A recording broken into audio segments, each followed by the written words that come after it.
The story begins with a young boy named Gairo Azuma walking home after getting bullied yet again. Feeling isolated and defeated, he vents his frustration to the only soul who will listen, an elderly wise dog named Granny Nachai. Gairo complains that the bullies mock him, calling him a weird animal whisperer and treating him like an outsider.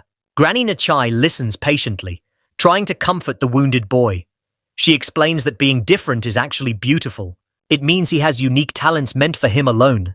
Gairo mutters that he doesn't really understand what she means, but the elderly feline assures him with a warm purr, "You will understand once you grow up." Years flash forward, and as usual, Gairo finds himself facing another group of bullies. This time, they are harassing a helpless cat and a crow. The thugs puff out their chests, boasting that their leader is the head of the notorious Demon League, warning Gairo not to mess with them. But Gairo isn't the weak boy he used to be. He smirks, provoking them further by calling them a bunch of weaklings who hide behind someone else's shadow.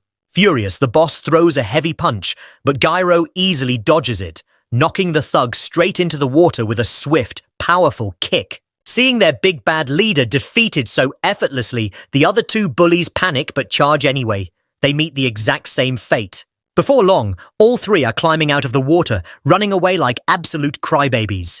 The grateful cat and crow thank Gairo for saving them, but they worry the gang will come after him next. Gairo just waves off their concern, saying he's already used to this kind of trouble, and tells them to stay safe before heading home. The moment Gairo steps into his family dojo, a voice explodes. His grandfather, a stubborn old geyser, immediately scolds him for getting into yet another fight.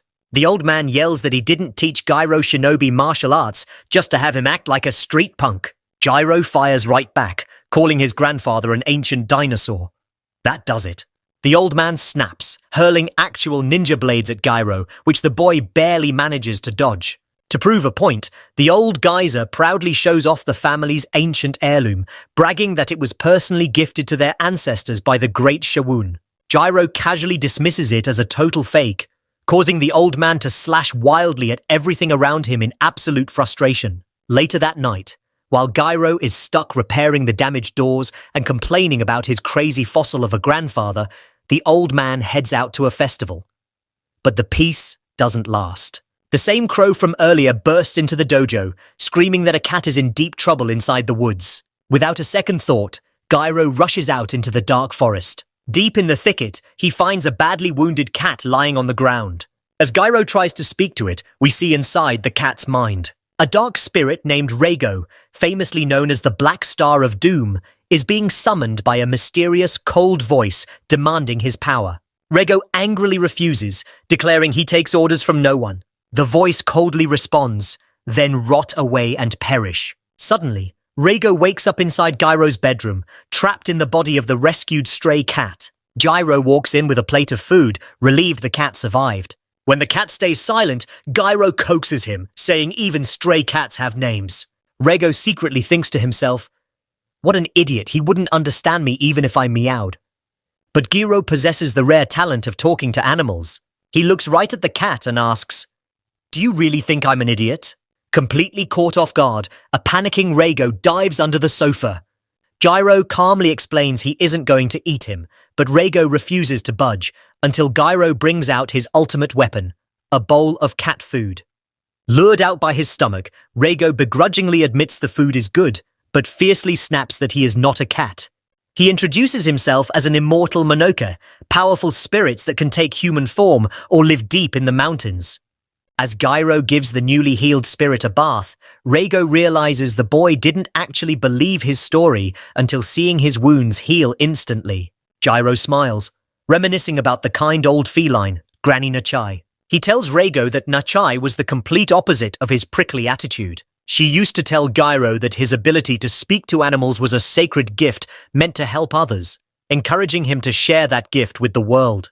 But darkness is closing in. Late that night, Reigo tries to quietly sneak away. But the moment he jumps down, he freezes in horror.